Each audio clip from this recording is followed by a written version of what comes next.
Alors, bonjour à tous. Donc, aujourd'hui, on va faire une partie d'échecs en 15 plus 10. C'est l'elo, enfin, la cadence dans laquelle j'essaye de monter mon elo en ce moment. Donc, avec un objectif, pourquoi pas, d'aller chercher 1900, voire 2000 à terme, ça pourrait être sympa. Euh, J'en ai refait une depuis la dernière vidéo que j'ai faite, depuis la dernière partie filmée. Je l'ai perdu, mais je crois qu'il faut que j'arrête de jouer mon système avec D6. En tout cas, sur D4, il faut que j'arrête de le jouer. Parce que sur D4, en fait, quand je me prends D4, C4, très souvent, en fait, je vais être embêté. Ok, on va jouer ça. Parce qu'en fait, je sais pas jouer l'Est indienne. Donc moi, je joue vraiment D6 pour jouer mon système, le fameux Black Lagan System. Ok, on a les blancs, donc là, on se pose aucune question. Et on joue E4. Donc, notre ami Kazakh nous joue une Caro-Can. Donc là, sur la Caro-Can, j'aime bien la variante Goldman. C'est-à-dire cavalier ici, boum, et dame F3. Ça perturbe un petit peu les adversaires généralement. Parce qu'on peut assez rapidement se trouver avec une dame en G3. Et la dame en G3, en fait, les adversaires n'ont pas l'habitude de l'avoir ici. Donc ça peut un peu perturber les adversaires. Et c'est une variante qui se joue, hein, ça s'appelle la variante Goldman. Et ici, il y a un coup qui va pas du tout pour les noirs, c'est de jouer ça en fait. Parce que cette case va être trop attaquée. C'est-à-dire qu'une fois que j'aurai mon fou ici, mon cavalier ici, là cette case elle va être beaucoup trop sous pression. Donc ici, le plan pour les noirs c'est de jouer cavalier F6 et E6. Ok, donc déjà de base il va avoir un problème. Parce que là il y a menace mat en main évidemment, donc il faut le parer. Il va le parer comme ça, et j'ai directement le cavalier qui arrive ici. Donc là il va déjà avoir un gros problème.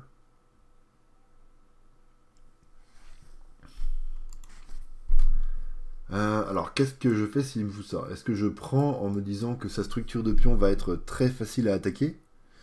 Je pense que je ferai ça, oui. Ok. Est-ce que je peux jouer ça ici?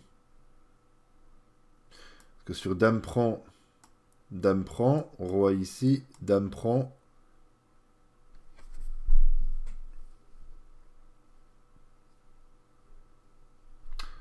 Euh,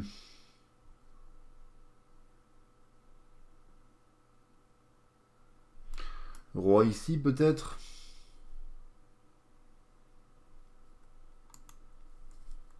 Ou alors je joue juste ça, avec l'idée de venir ici. J'ai bien envie de profiter de, de l'avantage que j'ai là, en fait. Je me pose vraiment la question de ce coup-là, est-ce qu'il est jouable? Alors, dame prend, roi D8, dame prend. Alors, s'il va là,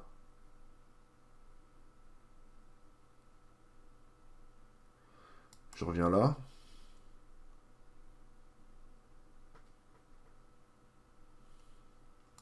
S'il vient là, il va être très mal pour la suite de la partie. Donc, il va revenir là.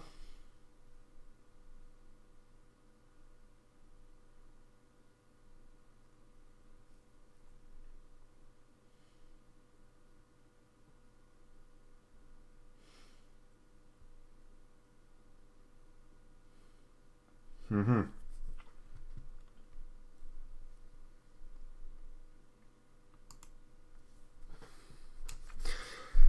Franchement, c'est chaud. Je n'ose pas le faire alors que c'est peut-être ce qu'il y a de mieux à faire, hein.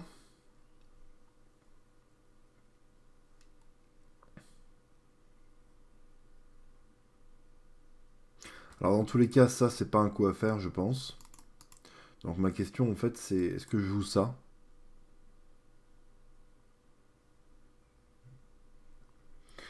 Qu'est-ce qu'il fait si je joue ça, en fait?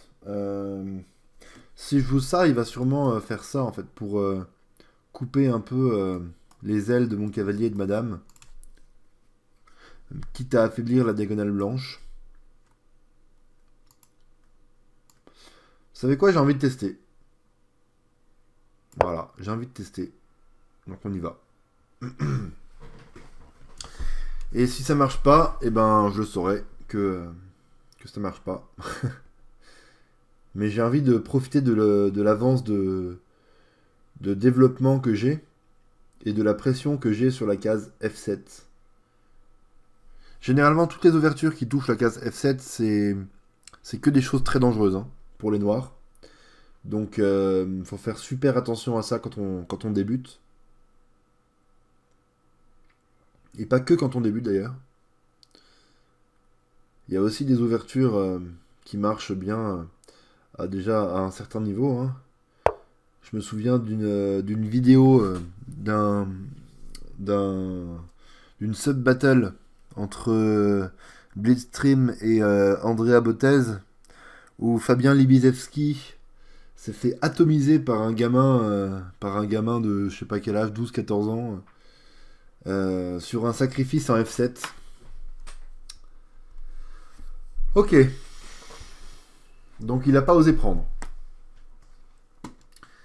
Alors.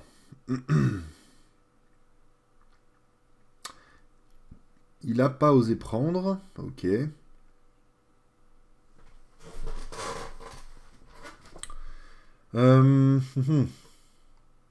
Que faire?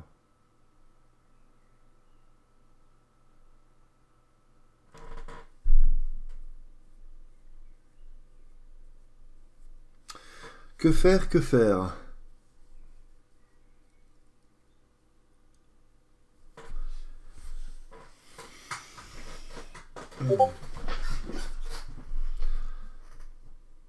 Alors, on va quitter Discord. Comme ça, on ne sera pas embêté.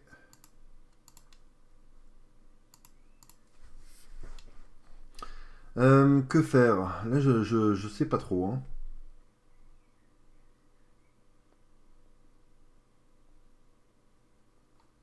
Éventuellement passer mon cavalier ici. Avec l'idée de venir l'embêter. Ouais, mais non, parce que... Ouais, non.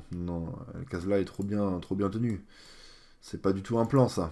Puis c'est trop long, dans tous les cas.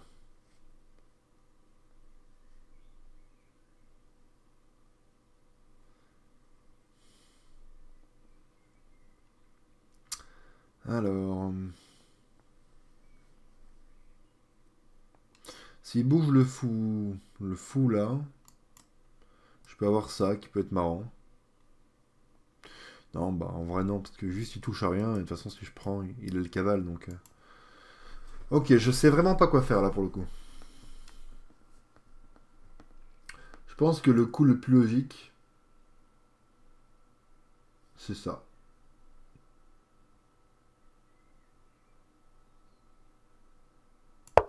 On y va.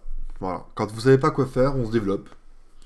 Ça c'est une règle, hein, aux échecs. On sait pas quoi faire, on se développe, et on trouvera quoi faire plus tard. Ok. Alors ça, c'est pas forcément bien pour lui. Parce que, en fait, moi, j'ai envie que madame, elle arrive là.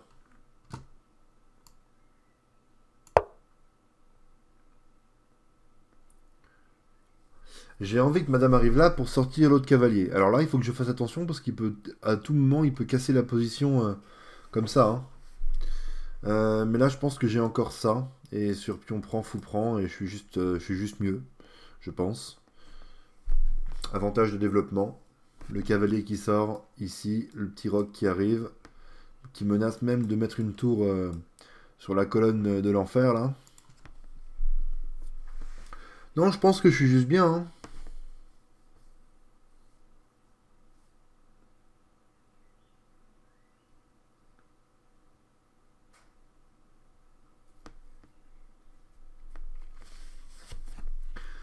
Et à tout moment, je menace de retirer ce cavalier et de prendre le cavalier en H6 pour doubler les pions. Ok, donc il a réussi à ramener le fou blanc qui protège F7. Donc les plans sur F7, on va définitivement oublier. Voilà, c'est plus d'actualité. On va juste sortir le cavale, menacer ce pion. Voilà, parce que maintenant on le menace 2 fois. Et on va trouver un plan. On va trouver quelque chose à faire. Quelque chose à faire d'un peu plus concret. Ok, donc il arrive à reprendre un petit peu son retard de développement. On va roquer.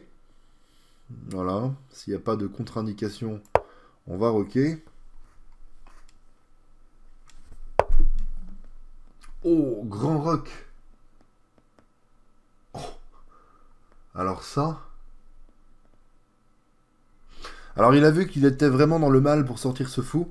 Donc il s'est pas posé de question. Il s'est dit, mon roi et madame sont sur la même colonne. Il faut absolument que je règle ce problème-là. Donc il a fait grand rock. Bah c'est osé, mais pourquoi pas. Alors, est-ce que déjà je sors mon fou pour terminer mon développement et gagner un temps? Pas mal ça. Pas mal du tout.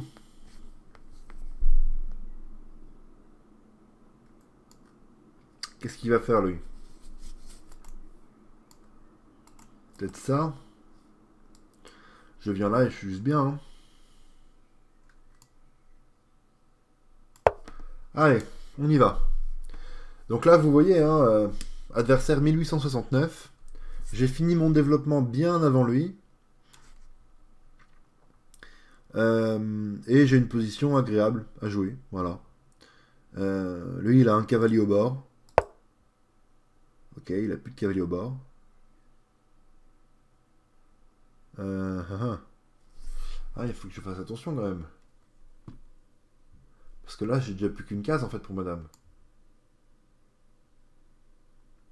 Alors ça va que pour le moment elle craint rien. Mais oula, c'est quelque chose qu'il faut que je garde en tête pour les prochaines parties. Parce que ça aurait pu être très dangereux. Puis là en plus je menace le fou. Et madame est en face de son roi. Donc je pense que effectivement je suis juste bien. En plus là il m'offre un gros centre et il me fait jouer ma tour sur la case F7, encore une fois. Voilà, on y revient. Encore une fois cette fameuse case F7. Donc là, bon, ok, il s'empare de la paire de fous, mais je pense que les compensations pour moi sont assez conséquentes. À commencer par la case F7. Parce que là, il suffit de retirer le cavalier pour avoir 3 pressions. Et effectivement, s'il pousse, là, ça va devenir compliqué parce que je peux déjà avoir des coups comme ça, en fait. Il sera très très faible sur cette diagonale-là. Ok, donc il retire le roi, je pense qu'il voulait bouger le cavalier. Alors s'il veut bouger le cavalier, c'est pour le mettre où? Peut-être ici, pour défendre. Mais là, il me donne un fou, non? Attendez. Est-ce qu'il me donne pas un fou tout bêtement?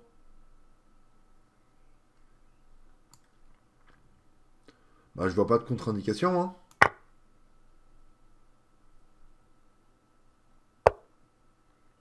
Ouais, c'était cadeau. C'était cadeau. Donc on va revenir là. Sur une diagonale blanche. Il a plus de fou blanc, donc on va dire que ça craint pas grand-chose.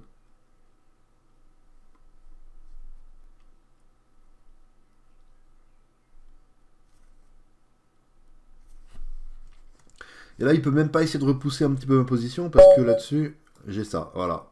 Les noirs abandonnent. Donc c'est une victoire facile. Voilà, juste à se mettre dans une bonne position, créer des menaces et attendre que ça craque en face. Et ça a bien craqué parce qu'il m'a carrément donné une pièce. Il m'a carrément donné un fou. En un, hein, vraiment un cadeau. Tiens, prends-le. Alors, si on regarde un petit peu. Donc là, vous voyez, hein, Caro-Kann défense, Goldman variation. Ouf, beau graphique. Donc ici, il prend, je reprends du cavale. Et là, il joue ça, vous voyez, plus indirectement. Parce que là, ce coup-là, il fait très mal. Donc là, il a joué le bon coup. D'accord. Vous savez pas que dans ce cas-là, le seul coup qui tenait encore un petit peu la position, c'était Dame 7. Ok. Donc là, je perds tout mon avantage. Ok. Effectivement, il fallait faire ça, en fait, pour venir ici, je pense. Avec un cavalier qui est protégé. Ouais, ça se tient, hein. Parce que même s'il vient là, en fait, j'ai ça qui est trop fort. Donc si je faisais ça, qu'est-ce qu'il fallait faire? Vous voyez, l'ordi, quand il commence à proposer des petits coups comme ça, dès l'ouverture, c'est qu'il y a quelque chose qui va pas, hein. Parce que c'est vraiment pas le genre de coup qu'on a envie de faire dans une ouverture. Ok, donc, si on regarde la suite de la partie. Donc là, je viens là. Donc il a un seul coup qui tient, évidemment, hein, c'est cavalier H6. Là, je savais pas quoi faire. Se développer, c'est mieux. Il vient là, et vous voyez, c'est encore une erreur. Je pense que j'ai une bonne vision du jeu quand même, parce que c'est encore une erreur, et c'est une erreur parce que, justement, j'ai envie de venir là avec madame. J'ai envie de venir là parce que madame, elle sera bien placée ici. Elle contrôlera des bonnes cases sur l'échiquier, en fait, à terme. Alors que ici, elle était un peu moins bien placée. Au début, elle était bien placée parce qu'elle tape sur F7, mais ensuite, c'est un peu moins bien, je pense. Donc ici, comme je menace... Alors, qu'est-ce que je menace, là? Ouais, je menace peut-être de prendre ici, en fait. Parce que prise, enfin, prise de la dame, prise du fou ici, et je suis mieux. J'ai un plan de plus. Donc là, il faut qu'il bouge le fou, donc il le met là. C'est encore une fois une erreur. Je me développe, voyez, et à partir de là, j'ai un petit avantage. Que je ne vais pas perdre, parce que là, je rock. Il rock. Je joue ici. Alors, c'est peut-être pas le meilleur coup, mais pour moi, c'était pas mal. Donc, il vient là. Ici, évidemment, j'ai un seul coup. Il prend, je prends. Et voilà, il a la paire de fou, mais j'ai pas mal de compensation quand même pour la paire de fou. Et là, il me donne le fou. Donc là, il avait évidemment ce coup-là qui tenait. Mais là, il me donne le fou. Donc c'est fini, il abandonne. Ok, bon bah écoutez, voilà. Ça fait plus 7. Ça fait plus 7, ça fait plaisir. Ok, c'est tout pour aujourd'hui, c'est tout pour cette vidéo. Donc j'espère que ça vous a plu. Voilà, c'est une variante assez sympa en vrai, hein, la variante Goldman dans la Caro-Kann. Parce que les plans sont très simples, en fait. Les plans au début, c'est vraiment de se dire que s'il joue ça, et d'ailleurs beaucoup de débutants vont jouer ça parce qu'ils se disent il faut que je prenne le centre, et bah directement il va avoir des problèmes ici.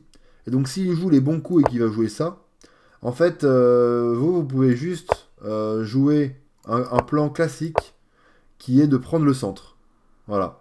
Qui est de jouer C3, D4 et ça va très très très souvent marcher. Vous voyez que là, à ce moment-là, c'est même pas un coup qu'il me propose, en fait, C3, D4. Et pourtant, si je le fais quand même, et qu'il joue un coup logique, bah, j'ai quand même un avantage. Donc c'est vraiment un plan facile. Et justement contre E6, c'est un plan facile qui permet d'être pas trop mal. Donc j'aime bien. Voilà. Je suis pas sûr que ça se joue vraiment à très très haut niveau. Mais moi j'aime beaucoup ce plan là parce que en fait les pièces vont avoir beaucoup de jeux. Vous voyez qu'il y a le fou qui arrive là, il y a le fou qui arrive là, ou qui peut arriver ici, ou même parfois en fianchetto, ou même parfois dans certains cas de figure comme ça,